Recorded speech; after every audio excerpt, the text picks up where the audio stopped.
અર્જુન કહે છે કે અંતકરણ શુદ્ધિ કેવી રીતે થાય છે અને મેલ નાશ કેવી રીતે થાય છે.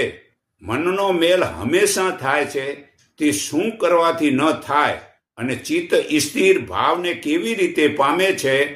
શ્રી કૃષ્ણ કહે છે કે તપ વગેરે કરીને જ્ઞાન અગ્નિ વડે મેલનો નાશ કરી ને શુદ્ધ આત્મા થવું છે. ગુરુની સેવા કરી મનને શુદ્ધ કર્યો નથી ત્યાં સુધી ફરી જન્મ લેવો પડે છે.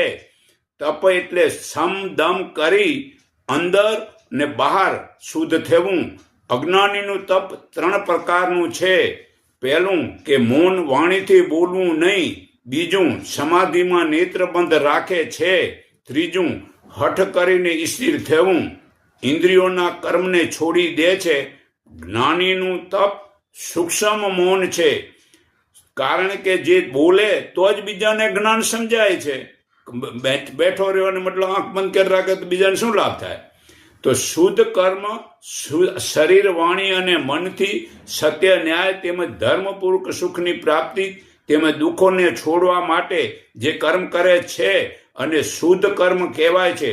શુદ્ધ જ્ઞાન ઈશ્વર જીવ પ્રકૃતિથી બનેલા પદાર્થનું બરાબર જ્ઞાન સ્વરૂપને જાણી તેનો સારો ઉપયોગ કરવો, પરંતુ બિલકુલ ક્યાંય પણ બગાડ ન કરવો, તે શુદ્ધ જ્ઞાન કહેવાય છે.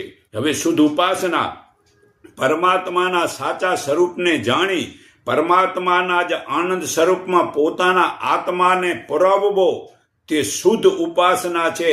આનાથી બીજી કોઈ શુદ્ધ ઉપાસના નથી અને થવાની પણ નથી. હે અર્જુન, કહે છે કે કર્મો બીજા ભાવથી થાય છે, તેથી કામ ઈચ્છાથી બંધન થાય છે. માટે કયું કર્મ કરવાથી કાળનું બંધન ન થાય તે કહો.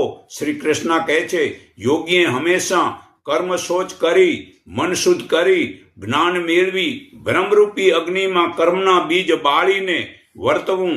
યોગીએ રોજ આનંદમાં આમ લીન થઈ જઈ અને પરમાત્માનો આનંદ આમ લૂંટવો.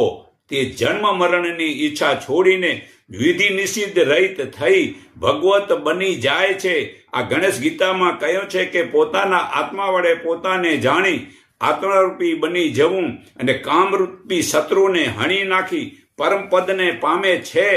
તેને ગેર સંતાન સારા બને છે, તેવા આંખ ખુલ્લી રાખે છે. તેને પરમાત્માનું જ્ઞાન બરાબર સમજાય છે. જે આંખ ખુલ્લી રાખે છે તે હજુ પરમાત્માનું જ્ઞાન સમજ્યા નથી. જેને આંખ બંધ છે